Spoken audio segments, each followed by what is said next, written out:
Museológicas Podcast é um programa de extensão construído por estudantes e professores do Departamento de Antropologia e Museologia da UFPE. Tem fomento da Fundação de Amparo à Ciência e Tecnologia do Estado de Pernambuco, a FACEP. A partir dele, discutimos temas da crítica da cultura e da cultura política no Brasil e mundo contemporâneo. Este programa e todos os outros estão disponíveis em todas as plataformas de suporte para podcast e também no perfil do programa nas redes sociais.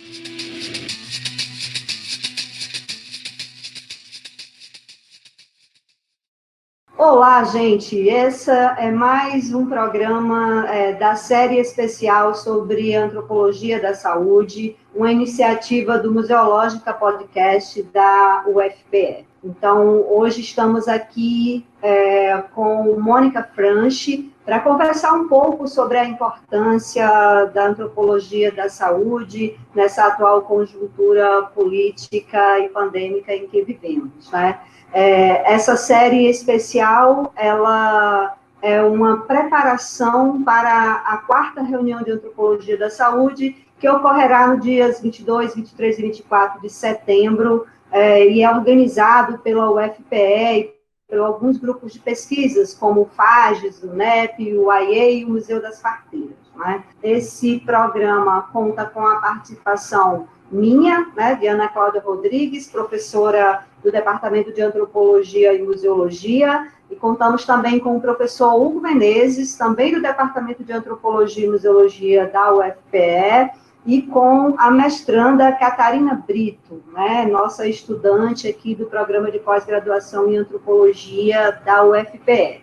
Nossa convidada de hoje é Mônica Franchi. Ela é antropóloga, é professora da Universidade Federal da Paraíba, ela é uma das fundadoras do grupo GRUPESC, que é o Grupo de Pesquisa em Saúde, Sociedade e Cultura, né? Mônica Franchi desenvolve pesquisas na temática de antropologia da saúde, com foco no HIV/AIDS, gênero, sexualidade, juventude e tempo social.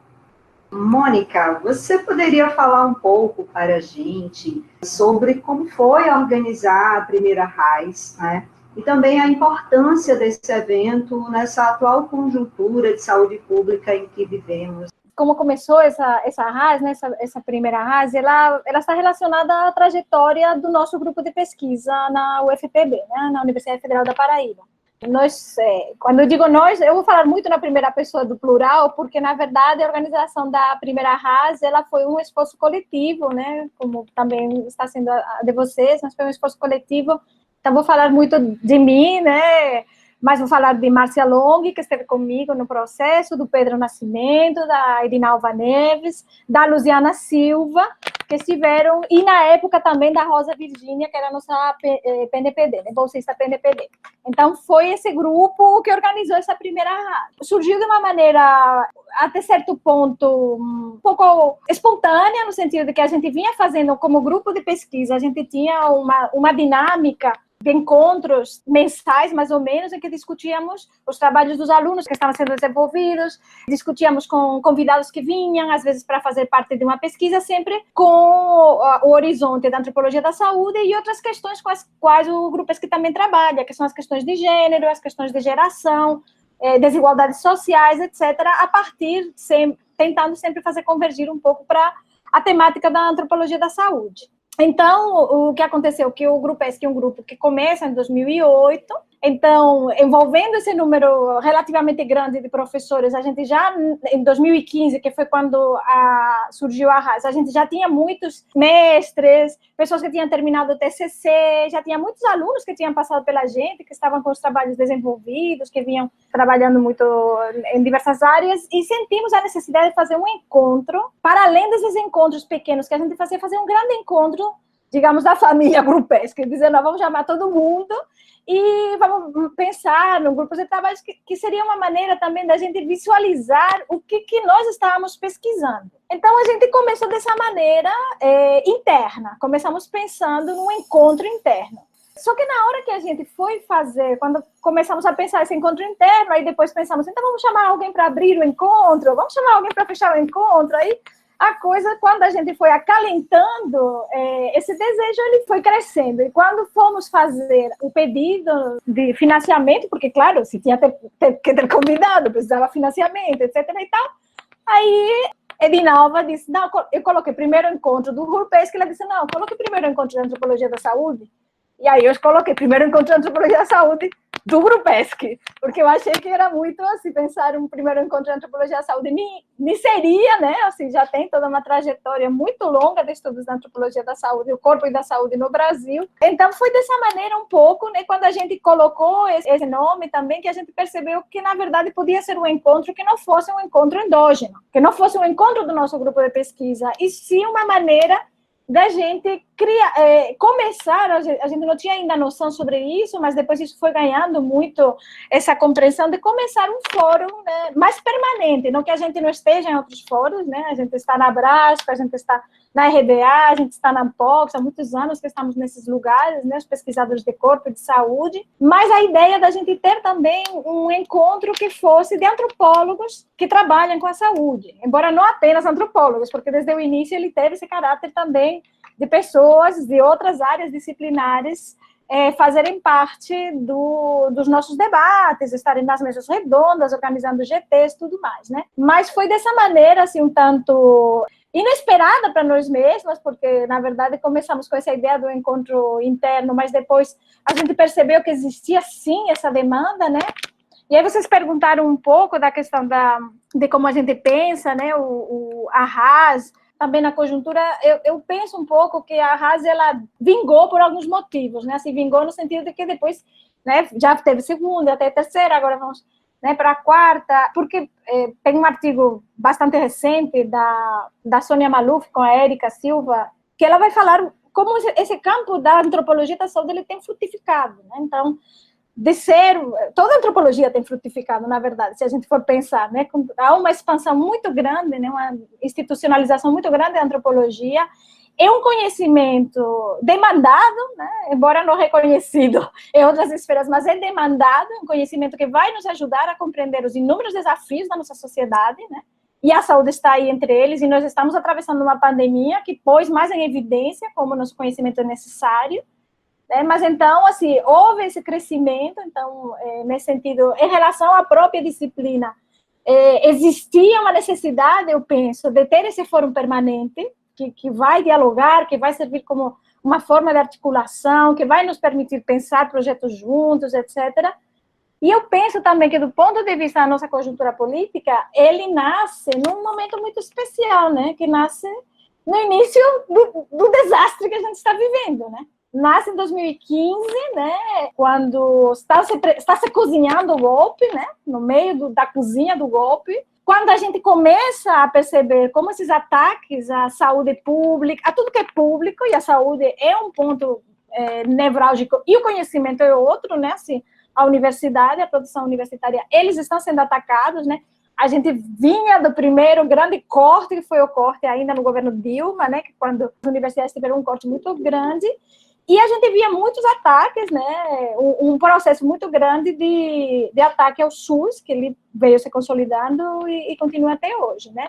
Eu lembro que em 2015 foi também o ano que em João Pessoa se celebrou um seminário de prevenção nacional de HIV/AIDS, e a nossa consigna era nenhum direito a menos, né, estávamos já percebendo. Então, assim, esse momento em que a RAS surge é um momento em que a saúde, ela se torna, de alguma maneira, as questões de saúde, se torna, de alguma maneira, um indicador de democracia, um indicador de direitos, um indicador extremamente sensível, né? E, então, eu penso que ela nasce nesse momento e hoje ela se torna ainda mais necessária por conta dessa experiência coletiva que a gente está atravessando e que ela é uma experiência que a gente tem visto como a gente tem que compreendê-la do seu modo como um fato social total, né? Ela não pode ser compreendida como um fenômeno da ordem do biológico, embora nós tenhamos sido, mais uma vez, pouco escutados, né, dentro dos diálogos que estão existindo em torno da pandemia. Mas aí eu acho que ela se torna necessária porque vivemos uma pandemia e um pandemônio, obviamente, né, assim, o alcance dessa pandemia está relacionado com determinantes sociais e políticos, né, então vai ser um momento, eu tenho certeza, ela tem se politizado, né, teve a primeira, ela já teve esse caráter que a gente reivindicava a cidadania. A segunda, ela teve um caráter mais forte ainda, falando em crise, em tempos de crise, mas tempos de crise que anunciavam tempos de golpe. A terceira, né, trouxe os movimentos sociais. Então, eu penso que ela vai trazendo, está dialogando justamente por isso, porque a saúde é esse indicador sensível, né? Tanto da democracia, das desigualdades sociais, tudo isso que ela revela, né? Mônica, o que é que tu acha que não deve faltar, então? Qual a discussão urgente, as discussões urgentes que não devem faltar nessa RAIS, nessa quarta RAIS que virá agora na edição de Recife, né? Questões, a gente vive no meio da pandemia, acho que os nossos ouvintes precisam adiante saber disso, né? Os que vão ouvir isso a posteriori, estamos no meio da pandemia, do coronavírus, então, quais os temas que a gente precisa discutir ainda e quais os mais novos, os que vão discutir ainda e os mais novos também, né? Eu acho que uma questão básica é a questão de participação em saúde, né? A gente já vinha falando um pouco isso tem a ver com tema, isso tem a ver também com desenho do próprio evento. Eu acho que isso tem sido uma coisa muito positiva em eventos passados, que é essa abertura para a gente abranger também as pessoas que estão na ponta, os trabalhadores de saúde, os gerentes de saúde, o pessoal do movimento social. Eu penso que isso tem a ver um pouco com o alargamento também do diálogo universitário, porque uma das questões que vão certamente ser discutidas e que é necessário que sejam discutidas é como no momento de uma urgência sanitária como esta, né, como a que a gente está atravessando, a gente tem um movimento negacionista tão importante. Então, tem uma questão sobre produção do conhecimento, mas sobre a divulgação de conhecimento, e também sobre participação nessa produção do conhecimento, que eu penso que é uma discussão importante para a gente levar em consideração, tanto em termos de temática, como disse, como também de desenho do evento, no sentido de poder trazer outras pessoas, outros setores para dialogar, né? Eu penso que nesse momento também uma questão que é importante é pensar as questões relacionadas à morte, ao luto, né? Ao valor das vidas, as vidas que importam, né? Bem, a la Butler, né? As vidas que não importam, que se tornem vidas que importam. Então, eu acho que ele é um evento que é necessário, que incorpore também toda essa dimensão das perdas, né, da tragédia que a gente está vivendo. Eu penso que isso no ano passado estava claro, mas esse ano, e nesse momento que vocês estão conversando comigo, que a gente está aqui conversando, isso se torna mais evidente ainda, né, a necessidade da gente marcar o custo de vidas humanas que isso está tendo, né. Nesse sentido, eu penso que necessariamente, se nós pensávamos lá atrás, né, numa políticas da vida, né, na primeira RAIS políticas da vida, a gente vai necessariamente pensar nas políticas da morte, né, então nesse momento a gente falou isso, não foi, Ana Cláudia, no evento, né, que teve na RBA. Então essa questão a morte enquanto ordenamento político e a morte enquanto experiência coletiva que a gente está vivendo, eu penso que é um tema também importante de trazer, né. Penso que, mais uma vez, a gente tem que dar lugar e ouvido às questões, às desigualdades que atravessam a nossa sociedade, que elas estão sendo reveladas nesse momento, não apenas pelo extraordinário de uma pandemia, mas pelo ordinário também, né? Acho que tem toda uma discussão sobre pandemia, mas tem toda uma discussão sobre tudo que não é pandemia e que está sindemicamente sendo, né, atravessado, né? Então, a gente não esquecer também, não esquecer as mães de Zika, não esquecer as pessoas com doença falciforme, não esquecer as pessoas com HIV/AIDS, né? Não esquecer como todas essas dimensões também, as pessoas com câncer, né? As pessoas com depressão, etc. e tal, né? Então, essa questão, como todas as questões estão, né, marcadas socialmente, eu penso que essa dimensão da desigualdade social, de raça, de gênero, que tem a ver com diversidade sexual também, ela vai estar presente, certamente, ela tem estado presente. E política, como está dizendo, política é participação, políticas públicas. A gente tem que pensar, né? A gente está fazendo isso, né? Estamos pensando muito o que a antropologia pode fazer em tudo isso. Eu penso que estamos todos muito provocados, né? E pensar o que a antropologia, como que a antropologia pode contribuir com esse momento, pode qualificar, ou pode participar, pode incomodar, né, pode dialogar nesse momento, né? Então, uma discussão sobre SUS e sobre o lugar dos antropólogos nessa produção também de práticas de saúde, de cuidado, eu penso que é importante, né? Eu queria te perguntar, mas agora focando na tua pesquisa, sobre esses impactos da Covid-19 nas pessoas com HIV/AIDS. Veja só, todas as pessoas que têm algum tipo, né, de necessidade de contato cotidiano com o serviço de saúde, elas estão sendo diretamente afetadas, né, assim. Então, no campo que a gente trabalha, que é na Universidade, na Paraíba, né, a gente tem um contato com um dos hospitais, que é o Clementino Fraga, que ele virou um hospital Covid. Né? Então, teve um impacto direto na diminuição dos espaços, na diminuição dos profissionais, porque muitos profissionais eles foram, inclusive por conta do conhecimento adquirido, né, na questão do HIV, eles foram demandados, obviamente, diante de uma nova urgência, eles se deslocaram, né, então houve uma diminuição, e além disso, houve uma recomendação de que não se fosse ao serviço de saúde, né, ela passou por todas as pessoas que tinham condições de longo prazo, né, condições crônicas de saúde, então as pessoas vivendo com HIV também tiveram, ou seja, não houve uma interrupção, no caso, por exemplo, da Paraíba, não houve uma interrupção de tratamento, claro que não, mas houve uma diminuição dessa presença, né, houve uma diminuição dessa presença no serviço, dessa possibilidade de estar mais ao dia a dia, etc. Houve um impacto também na questão dos diagnósticos, isso já tem sido visto, né, em várias pesquisas, como houve uma diminuição da procura, né, dos diagnósticos. Houve uma diminuição também em alguns estados. Na Paraíba, por exemplo, não houve, agora eu não sei se isso mudou, mas não houve novas inscrições para a PrEP, por exemplo, né, que é a profilaxia pré-exposição, ela parou, né, você não interrompeu, mas não ampliou, né? A cobertura do serviço ela não conseguiu ampliar porque houve uma demanda. Então, isso pensando um pouco nas questões práticas evidentes, né? Outras questões dizem muito respeito ao lugar que essas outras condições de saúde vão ter no debate público. Então, há um sumiço geral, né, em todas as outras questões.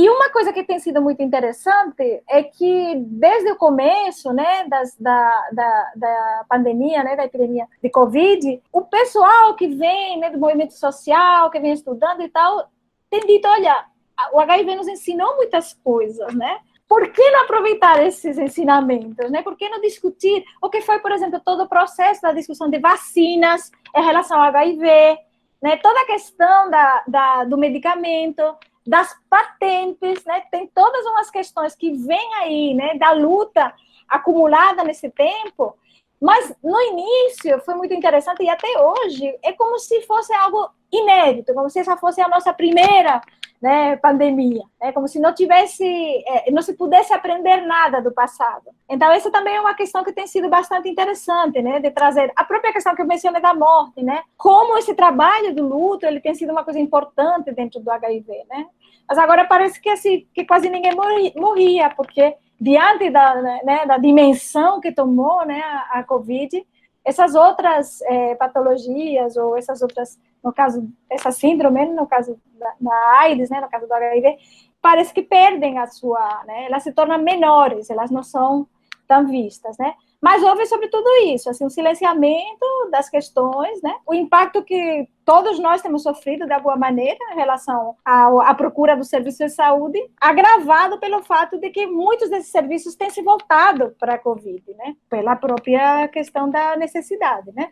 Essas são algumas questões que a gente está vendo, e também a gente está desenvolvendo muito essa percepção, né? Nós estamos num grupo de pesquisa, né, o grupo de pesquisa que a gente vem trabalhando, no grupo com a Luziana, né, sobretudo eu e a Luziana como professoras e vários alunos, né, o Neto, o Gabriel, o Marco Túlio, o Will, a gente vai discutindo algumas questões sobre prevenção, a Luziana está trabalhando sobre descentralização também, e o Neto, sobretudo, ele tem nos provocado muito a pensar a questão da sindemia, né, pensar como essas diversas epidemias elas vão se condicionar mutuamente, né?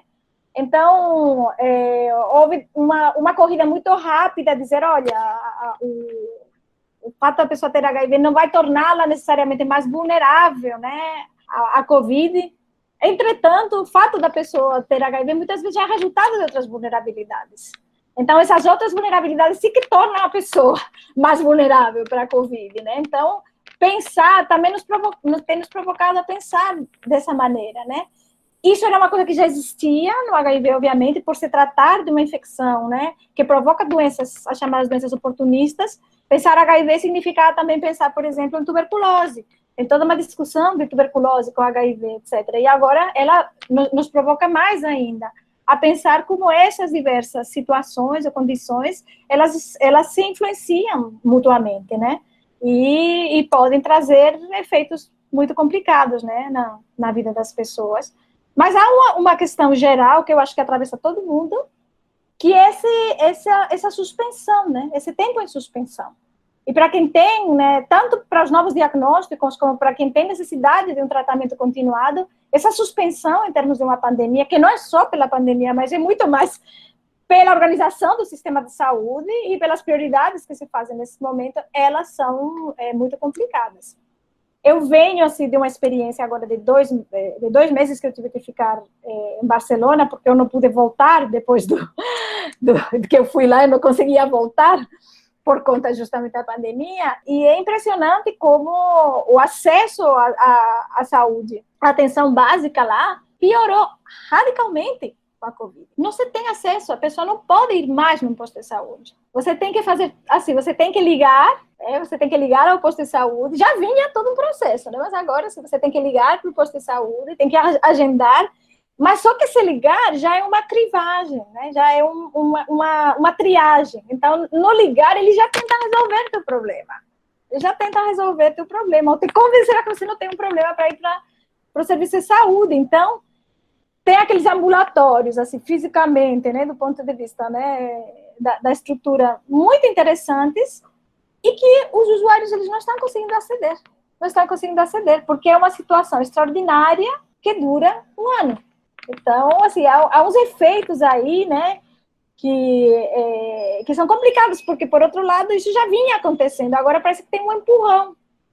Então, não precisa mais, né, tem um empurrão, vocês não podem vir, então vamos colocar o teleatendimento, né, e está sendo empurrado. Então, ela é uma ajuda, digamos, a processos que vão afastar mais ainda os usuários dos serviços e tudo mais. Tem esse risco aí. Você estava falando aí, eu estava pensando em toda essa discussão, né, em torno da Covid-19, e a gente tem escutado muito, né, em várias vozes falando sobre as desigualdades sociais que a pandemia revela, né, desigualdades sociais e estruturais que já existem na nossa sociedade, e com a pandemia ela é reacendida, né, digamos, fica tudo muito mais visível, né, diante de uma situação dessa.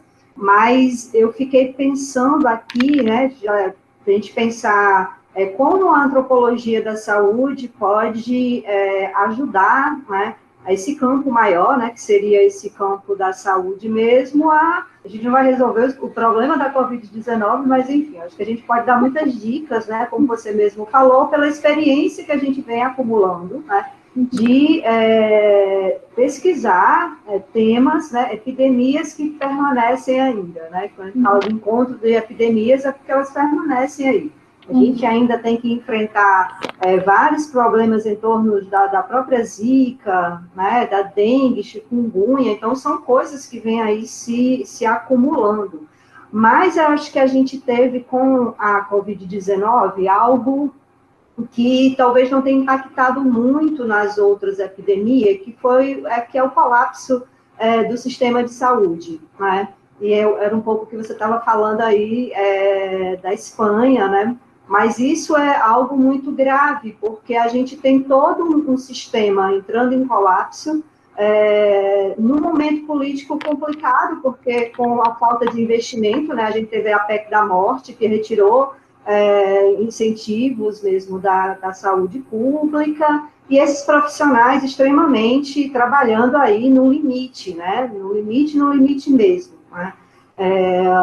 E eu queria te perguntar, assim, né, pensando no público fora da antropologia, né, Por exemplo, o que as pesquisas em torno de AIDS, assim, pôde apresentar, no campo da antropologia, né, pôde apresentar para um público maior, né, que resultados, né, pensando, apresenta para esse público maior do campo da antropologia da saúde, né? Pensando assim um pouco, gente, a gente pesquisa e a gente, né, tem aqui isso para apresentar para vocês, e vale a pena ouvir o que a antropologia da saúde está fazendo, né, nesse campo. Se você pudesse falar um pouco sobre isso para a gente. A epidemia, né, do HIV/AIDS, ela é uma epidemia que ela é eminente, assim, talvez mais do que outras, né? Ela tem esse caráter que apela ao social e que pede um conhecimento antropológico, porque a própria constituição dela, né, no imaginário social, ela está relacionada a estigmas fortíssimos, né, que tem a ver com a morte, mas tem a ver, sobretudo, com a sexualidade, né? Então, esse é um primeiro conhecimento que os antropólogos temos, né, de valores, de crenças, né, representações sociais, aí depende um pouco das linhas teóricas de cada um, né, mas essa compreensão dos significados, digamos, sociais em torno, né, dos processos de adoecimento, etc. Né? Então, eu costumo dizer que durante muito tempo se pensou, e eu acho que é um senso comum que ainda pensa, né, que questões que dependem, né, durante muito tempo, a prevenção ao HIV, ela dependia do uso da camisinha exclusivamente, né? A gente está vivendo um novo paradigma agora, que diz respeito ao uso de medicamentos também, né? A gente falou sobre isso naquele outro podcast, né? Mas, durante muito tempo, a prevenção ela dependia do uso do preservativo. Então, havia uma compreensão generalizada de que se a prevenção depende de um insumo, né, trata-se de disponibilizar esse insumo, que aí entra na questão das políticas públicas, digamos, né, do acesso, até do mercado, etc., e de usá-lo, porque ele vai te prevenir. Logo, ninguém gosta, né, de pegar uma infecção que não se sabe como vai evoluir, que pode ser, né, até mortal nessa época, né, anos 80, etc. Então, logo as pessoas irão fazer uso da camisinha se elas possuem a informação sobre isso. Negativo, né? As pesquisas, elas logo mostraram que entre o conhecimento, né, e a mudança de práticas é um caminho imenso, e nesse caminho a antropologia entra como um dos conhecimentos, um dos saberes que vai nos ajudar a pensar, por exemplo, nos contextos em que ocorrem as relações sexuais, né, nos sentidos que são atribuídos, né, à prevenção ou à camisinha especificamente, né, nas vulnerabilidades também que estão presentes nas relações, né? Então, essas questões, esse é um primeiro conhecimento que eu penso que ele é muito claro, né? O que é a própria noção de risco para as pessoas, né? O que é considerado, né, se colocar em risco ou não, a própria visão de quem que pega, né, esse vírus ou não, né? Todas essas questões dizem respeito às relações entre as pessoas e aos significados que elas atribuem, à sexualidade, né, às relações com outras pessoas, a um vírus determinado, né, como também aconteceu com a Covid, não, esse é um vírus que só pega velhinho, tal, né, então, tudo isso aí teve um campo muito importante de como a antropologia ajudou a pensar, né, os trabalhos antropológicos, e por que a antropologia especificamente, e aí não é só a antropologia da saúde, mas os estudos de gênero e de sexualidade, né, também pela própria metodologia, né? Por você ter uma metodologia que é uma metodologia próxima, né? É uma pesquisa que ela vai chegar ao lado de grupos que eles não vão para o serviço de saúde para conversar sobre como são suas práticas sexuais. Ela vai criar, né? Vai se alimentar ou vai alimentar relações de confiança que vão permitir às pessoas falarem também como está sendo esse domínio do privado, né? E como que essas questões de camisinha, fidelidade, extraconjugalidade, etc., vão nortear tudo isso, né? Então, eu acho que esse é um conhecimento importante que a antropologia trouxe e que ele colaborou também com a compreensão desses mecanismos e, portanto, também a criação de campanhas mais sensíveis, né? Eu lembro, por exemplo, Felipe Rios, né, as campanhas, quando ele trabalhava na BIA, né, muitas campanhas que foram feitas lá que tinha a ver com os setores, com os grupos que ele estava trabalhando. Então, assim, pensar nessas estratégias, nessas maneiras de chegar mais próximo, né? Penso que também a antropologia ela teve um papel no campo do HIV. Eu comecei falando um pouco sobre participação, né? Não apenas antropologia, mas também antropologia no sentido desse registro, dessa movimentação coletiva que teve, né? Porque se tem uma coisa que as epidemias elas nos ensinam, né? Que tanto são uma experiência coletiva, como são também experiências que demandam de uma organização coletiva, né? Porque justamente a gente está falando agora do colapso, né? A Ana lembrou muito bem a diferença do que é uma epidemia, digamos, generalizada e uma epidemia que não seja tão generalizada ou que seja mais controlada de alguma maneira, né? Mas, obviamente, se a gente tivesse um outro tipo de atitude pública, nós não estaríamos vivendo o colapso que a gente está vivendo, né? Esse colapso, ele é resultado de uma desídia, é resultado desses cortes, né? Então, isso vai chamar a atenção a que a gente tem que estar numa reivindicação enquanto sociedade civil também, né? E isso a gente registrou muito, por exemplo. Na antropologia registrou muito essa movimentação, nos ajudou a pensar essa dimensão política, essa dimensão social e essa dimensão política da doença. E eu penso que a antropologia ela também contribuiu para desconstruir, né, uma palavra que está um pouco fora de moda já, né, mas desconstruir esses estigmas, né, o estigma em relação ao HIV, ao mostrar coletivos que não se pensavam como vulneráveis, né, por exemplo, os trabalhos de Daniela Canal, um dos primeiros trabalhos no Brasil a pensar mulheres com HIV, né, quando as mulheres não se pensavam, mulheres heterossexuais não se pensavam, né, como pessoas vulneráveis, né, então essa possibilidade também de retirar um peso, né, que teve no seu momento um determinado diagnóstico, tudo mais, a partir dessa compreensão dos significados sociais. Mas eu penso que muitas das questões que a gente pensa, assim, de uma maneira instrumental, né, assim, dentro de uma lógica instrumental, a lógica simbólica que a gente consegue trazer e a dimensão política que a gente também consegue articular, né, ela nos ajuda a compreender de uma maneira mais ampliada esse fenômeno. E aí eu penso que o conhecimento do antropólogo nas epidemias, ele se torna viável, né? Eu queria, mais uma vez, pegar carona na pergunta da Ana Cláudia. Tu estuda HIV/AIDS, a epidemia de HIV/AIDS há um tempo já, né? Uhum. A minha pergunta é assim, o que mudou? Né? Como você chegou nesse campo, nos primeiros dados, primeiros estudos, e o que temos agora, no sentido de entender mais essa epidemia? E talvez, inclusive, burilar um pouco essa ideia de epidemia, porque eu acho que com a melhora nos quadros, né, o Brasil virou referência de tratamento de enfrentamento ao HIV/AIDS no mundo, e aí com a melhora desses quadros, parece que a ideia de epidemia foi perdendo força, foi meio que sendo fragilizada, né, e aí a gente vê agora, parece que os dados mostram um aumento no número de casos em alguns grupos em específicos mais, né, então queria ouvir de você, que pesquisa isso, para entender um pouco mais, nossos ouvintes também, como era esse campo quando tu chegou, para entender a epidemia de HIV/AIDS e como é que ele está hoje, à luz da antropologia, né?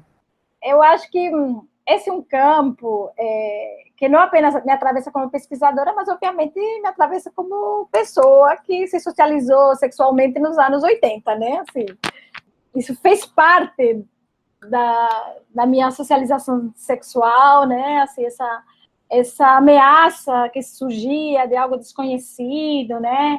E que rapidamente, assim, a Espanha, na época, eu morava em Barcelona, ela foi atingida, teve alguns coletivos que foram mais atingidos, né, assim, teve a questão, por exemplo, dos usuários de drogas intravenosas, né, que, mais uma vez, pensando sindemicamente, né, os anos 80 foram anos em que a heroína se alastrou muito, né, assim, que ela parece que agora tem, né, o Oriol Romani, que trabalha sobre isso em Barcelona, ele parece que agora está voltando, de alguma maneira, um pouco a heroína, mas, assim, ela foi muito marcante nos anos 80, né? Então, assim, a partilha de seringas era muito comum entre pessoas que se injetavam heroína e elas foram muito afetadas, né?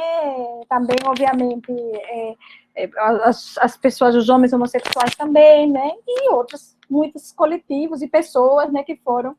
Então, naquele tempo, como a gente costuma dizer, né, assim, o diagnóstico era uma sentença de morte, né, era assim, conhecido como uma sentença de morte, embora, né, o Herbert Daniel já nos ensinava, existe vida antes da morte, né, então há de se pensar nessa vida, então essa ressignificação, um trabalho inicial nos anos 80 de depressão política, para que houvesse essa corrida científica, de pressão para uma democratização dos medicamentos quando surgiam, inclusive modificando protocolos científicos, né, e tudo isso, e uma luta por significados também, né, era uma luta muito por significados, então essa batalha de lá de trás, né, ela ficou na minha memória, obviamente, também pessoas que passaram pela minha vida e tudo mais, né. Quando eu chego aqui no Brasil, eu chego assim, quase paralela ao coquetel, né? Ao desenvolvimento de uma medicação que ela vai, de fato... Primeiro uma coisa, lá atrás, assim, eu conheci, mesmo naqueles anos, pessoas que tinham, né, HIV, mas elas não desenvolviam a doença, já era um mistério, né? Então, esse imaginário, assim, da morte, e que era, de fato, né, era uma condição que se desenvolvia a doença, era, nos primeiros tempos era algo muito, muito, muito rápido e muito preocupante, mas tem algumas pessoas que não se descobria muito bem por que era objeto de investigação, que esse detonante não acontecia, né? Ficava lá, o HIV, ele não... Então, assim, então, pessoas que passavam anos que não desenvolviam. Mas, obviamente, a situação se modifica, digamos, né, uma modificação muito forte com a questão do coquetel.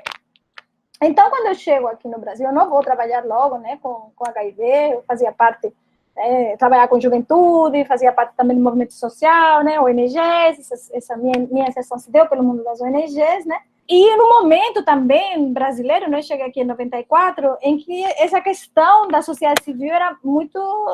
E não é apenas ativa, né, porque ela continua sendo ativa, mas tinha muita voz, digamos, né, assim, havia muitos fóruns participativos, né, havia muita voz, né, e se respirava um clima muito democrático também, né, era um momento, assim, de consolidação democrática que a gente lembra com uma ignorância, assim, com saudade, mas que voltará, né, tá aí, e é esse horizonte que a gente tem que ver, né, não essencializar a situação que a gente está vivendo, né. Mas, então, assim, era um momento em que a questão do coquetel, né, dos medicamentos, da terapia antirretroviral, disponibilizada, né, tinha sido um grande ganho, disponibilizada, assim, né, ou seja, a possibilidade, porque isso não é uma coisa de todos os países, e naquele momento, menos ainda, né, a possibilidade de você ter um tratamento eficaz, gratuito. Então, assim, tem alguns autores que vão dizer que o HIV/AIDS é a primeira grande prova de fogo do SUS, e que foi uma prova que o SUS passou com louvor, porque, de fato, assim, internacionalmente, e aí são umas das coisas que a gente pode pensar em diferenças. Eu estou repetindo muitos autores que falam sobre isso, viu? Eu não sou original nesse, né? Mas estou pensando, por exemplo, nas últimas análises do Richard Parker, ele vem chamando muita atenção, por exemplo, dessa dimensão de uma autonomia também da resposta local, né? A resposta brasileira, ela ficou muito conhecida, né, por uma autonomia, inclusive, em relação às diretrizes internacionais. Porque, assim, fazendo uma comparação um pouco selvagem, o que a gente vem pedindo muito em relação à Covid é a gente obedecer às diretrizes internacionais, né? Dizer, não, a gente precisa, né? Tem a OMS está dizendo isso, vamos obedecer, não sei o quê. Mas, assim, a postura do Brasil, né, e quando eu digo do Brasil, dos setores que estavam envolvidos, né, que eram tanto setores da área médica, né, importantes, né, médicos que trabalhavam com isso, enfermeiros, etc., movimento social, pessoas vivendo com HIV/AIDS que passavam a fazer parte do movimento social, etc. e tal, ela teve uma independência também em relação ao que se preconizava como sendo importante para os países considerados em desenvolvimento, ou, né, não tão ricos como o Brasil. Então, o que se considerava? Que você tinha que dividir, digamos, né, as estratégias em relação ao HIV. Os países mais ricos poderiam investir em medicação e em prevenção, e os países mais pobres tinham que investir em prevenção, porque medicação era uma coisa muito cara e muito complicada. As pessoas não saberiam usar esses remédios porque eles tinham esquemas muito complicados, etc. O Brasil, e não só o Brasil, mas ele teve, de fato, um papel importante em dizer que não, que as pessoas tinham direito a tomar essa medicação, que os brasileiros eram capazes de saber tomar a medicação e que o Brasil ele poderia comprar, poderia produzir e poderia quebrar patentes se fosse necessário para garantir esse direito, né?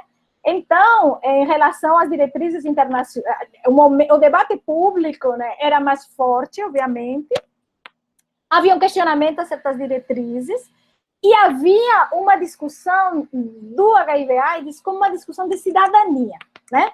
Então, essa era uma questão que eu penso que naquele momento, que por isso que muitas pessoas também, pessoas que não tinham uma relação direta com o HIV/AIDS, mas entraram no movimento, simpatizaram com o movimento, né? Porque havia essa compreensão do aspecto da cidadania, era algo que diz respeito a todos nós, não apenas as pessoas que têm HIV. O que tem acontecido, né? Assim, mas ela tem se tornado com um avanço, não mecanicamente, né? Mas tem existido um avanço muito forte das questões do manejo médico, né, da infecção, um avanço cada vez mais forte, e aí parece que ele é um problema apenas agora médico, né, é um problema farmacêutico, é um problema de dar medicação, de ajustar medicação, e nisso, assim, essa autonomia, por exemplo, brasileira, para pensar, ela tem se perdido mais, né? Assim, o Richard Parker chama muito atenção, como agora parece que a gente obedece às instruções internacionais, como se nós não tivéssemos alguma coisa a dizer que poderia também ser diferente, etc. Então, do ponto de vista do manejo clínico, ela melhorou sensivelmente, obviamente, né? Melhorou sensivelmente. A questão da prevenção, que é um dos nós, ela está nesse novo paradigma, no sentido de que ainda se fala em camisinha e ainda se mostra uma forma eficaz de prevenção. Mas tem também todo um outro arsenal, que é o arsenal a partir do uso, né, de medicamento antirretroviral. Então, você tem a PrEP, você tem a PEP, e você tem também a compreensão de que o tratamento, ele atua de maneira preventiva também para quem está em tratamento, né, a pessoa intransmissível, aliás, a pessoa indetectável, ela não transmite, né, o vírus, a pessoa que tem sua carga viral indetectável, e, ao mesmo tempo, né, esse certo esvaziamento que tem a ver com um esvaziamento geral também na sociedade brasileira dessa participação da sociedade civil. Então, não é só, né, o caso do HIV/AIDS, mas a dificuldade que os movimentos estão tendo também, de uma maneira geral, de terem suas vozes escutadas, de terem uma participação efetiva no desenho de políticas, no acompanhamento das políticas, e isso também está afetando o campo do HIV/AIDS. Essa ausência do debate público também faz com que a vivência de ter HIV talvez seja mais solitária do que em outros momentos, em que se tinha uma percepção de que era bom participar. Então, não é tão necessário. Tem o Lucas Mello, ele fala que teve um artigo que ele escreveu há algum tempo atrás, né, que diz que quando a pessoa recebe o diagnóstico, recebe também você não precisa contar para ninguém. Assim, olha, eu te dou o diagnóstico, mas fique com esse diagnóstico para você, não precisa contar para ninguém. Claro que você não precisa contar para ninguém, né? Ninguém é obrigado a confessar qualquer coisa na vida, né? Mas é muito curioso, né, que você receba com esse convite a você ter uma experiência solitária, né? Então, essa é uma das questões que tem também se visto, né, ser comentado, né? E há um movimento também forte agora, no sentido da cura, que é uma coisa que a gente, durante muito tempo, não se escutou tanto, né? Mas, por exemplo, de jovens que nasceram, né? Pessoas que nasceram com HIV e que estão tomando remédio toda a vida, e dizem, olha, não é fácil esta toda a vida. Vamos avançar aí, gente. Vamos conhecer mais coisas, vamos, né, tentar, porque está todo mundo muito acomodado, né? E vão criando novas gerações de remédio, mas eu quero não tomar remédio, né? Vamos, né? Então tem esses movimentos aí também para estimular de alguma maneira, né? Esse surgimento de uma resposta, que durante muito tempo a gente não escutava falar tanto, eu não escutava falar tanto em cura, eu escutava falar em vacina, que é um debate que existe, mas não em cura, né? E eu penso que é uma demanda dessas novas gerações, digamos, né? Então, você tem uma substituição também, né, do tipo de militância, que ainda a gente está percebendo, né, tem um orientando meu que quer trabalhar um pouquinho isso, né, mas, assim, uma mudança desse tipo de militância também, né, de uma militância mais institucionalizada, uma militância mais fragmentada, né, que está nas redes sociais, que é mais, né, juvenil, enfim. Essas questões aí são muitas áreas, e eu penso que essa... ou apropriação maior, né, uma apropriação médica desse, não digo apropriação só do tratamento, etc., né, mas de todo o fenômeno, né, é como se eles tivessem, até porque também, né, a prevenção agora também passa, né, uma parte importante da prevenção também passa pelo serviço de saúde, né, então uma medicalização maior do fenômeno, digamos, né, perdendo um pouco esse seu caráter, que durante outros tempos teve, né, um caráter mais ligado a uma compreensão de cidadania, uma compreensão de solidariedade, de saúde pública, tudo isso. Então, eu penso que um pouco essa mudança que eu vejo. Eu queria, aproveitando também, fazer um link com essa pergunta de Hugo e te perguntar como é que tem sido fazer pesquisa em tempos de pandemia. Como é que tem sido essa que tu está pesquisando agora, né, sobre os impactos, e como é que tu está fazendo? Qual é a parte mais técnica, talvez? Bom, esse é um desafio, né, que a gente está tendo. Eu, particularmente, mais acompanhando as pesquisas dos meus orientandos do que eu própria realizando pesquisa, né? A gente tem uma pesquisa em comum, mas quem está, digamos, no campo são eles, né? A gente, que a gente tem feito? Eu digo, tem uma migração, que a gente estava conversando hoje de manhã numa banca, né, de uma orientada minha, está existindo muito uma migração ao que é o mundo das redes sociais, ou seja, aquilo que antigamente já se fazia, da etnografia, etc. Então, por exemplo, os meus alunos que começaram a trabalhar, né, sobre essa questão das tecnologias preventivas medicamentosas dentro do hospital, eles não podem estar no hospital agora, não podem, além do mais um hospital de Covid, não pode estar, né? Então, o que eles têm feito? A gente tem ido para os grupos, né, de Facebook, de usuários de PrEP, temos acompanhado, obviamente, o debate público, né, lives, etc. e tal, e nesses grupos tentar os contatos através de Google Forms,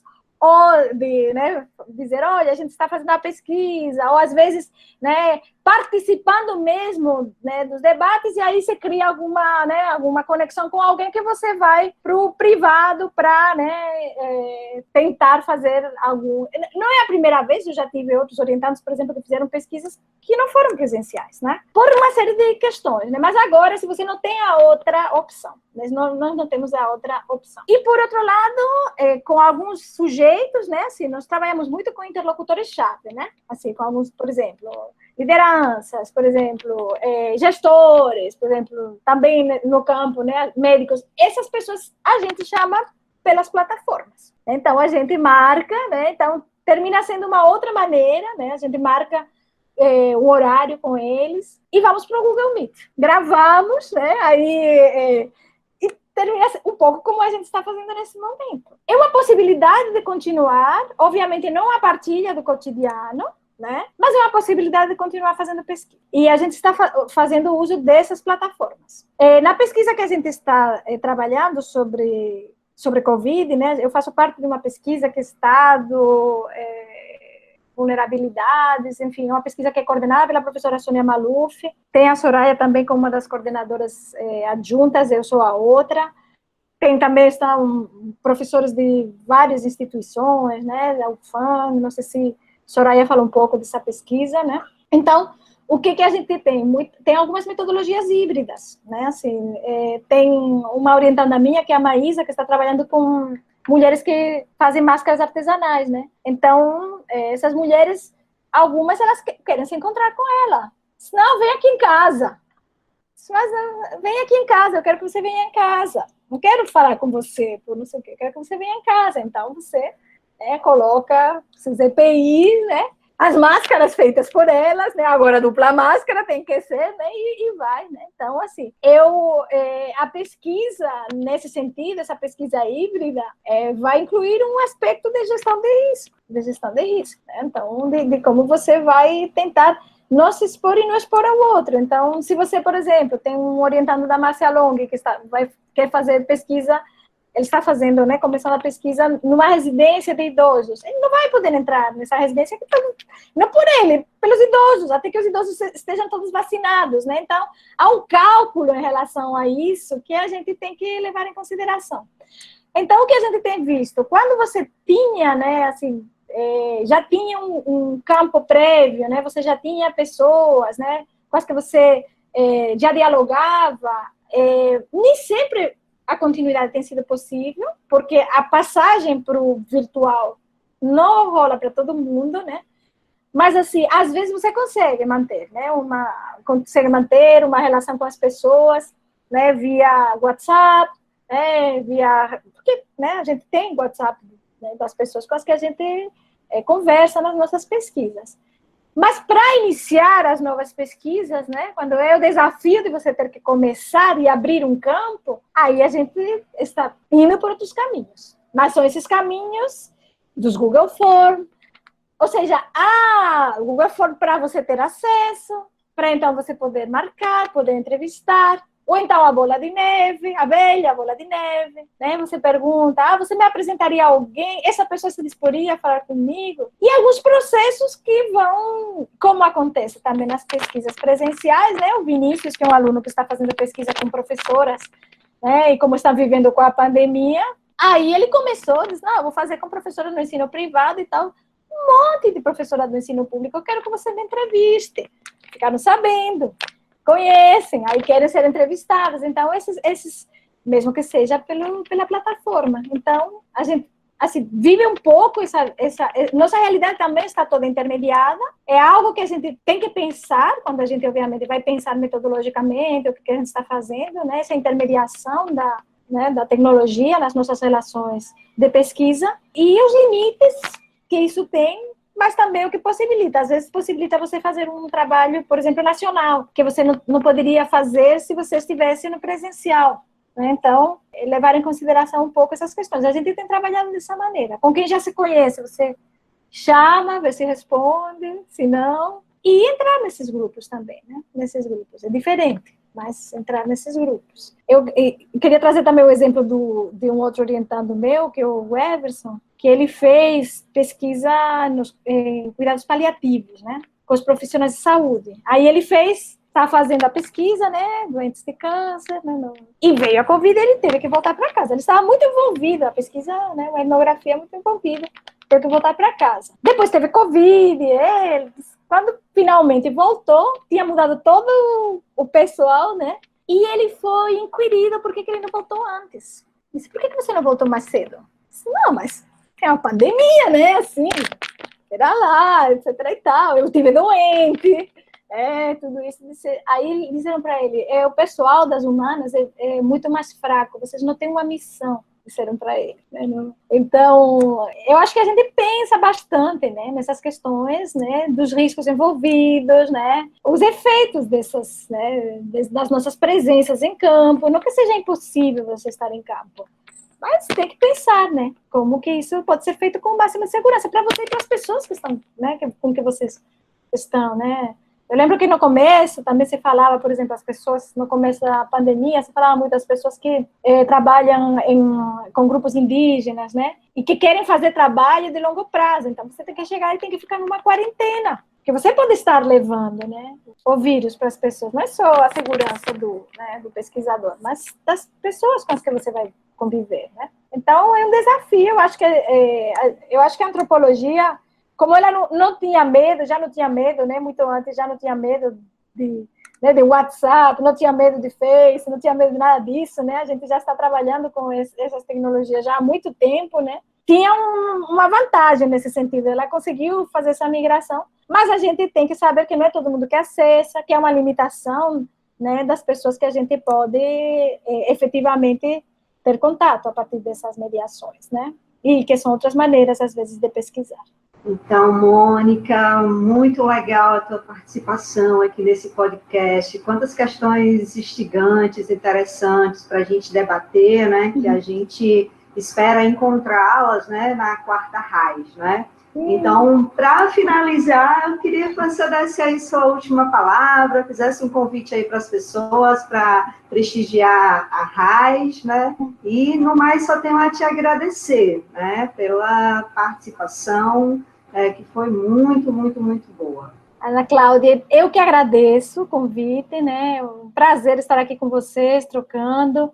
Eu quero, de fato, convidar a todas as pessoas que ouvirem esse podcast a se inscreverem na ASA, participarem dos debates, se ainda tiver tempo, proporem GTs, né, proporem mesas redondas, se não, participarem de qualquer jeito, porque eu acho que a gente está trazendo temas importantes, né, para o momento que a gente vive, que perpassam dimensões políticas, éticas, dimensões ambientais, né, dimensões, obviamente, a saúde é o carro-chefe, mas elas são dimensões que dizem respeito, né, ao momento que a gente vive. Elas são discussões que também iluminam a antropologia, de certa maneira, são debates com questões clássicas da antropologia, com questões contemporâneas, e, além do mais, esse grupo é maravilhoso, e eu tenho certeza que vão organizar uma raiz muito, muito bacana, inovadora, e, enfim, com uma cara de Pernambuco, né, que sempre faz coisas muito legais. E a UFPE e o PPGA sempre têm trazido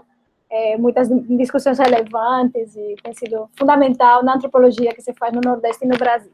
Então, só deixar esse estímulo a todo mundo, nossos colegas vizinhos.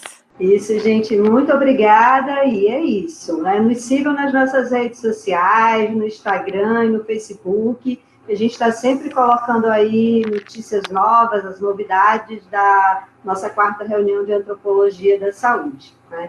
Então, espero que todos fiquem bem e a gente encerra por aqui nosso podcast de hoje.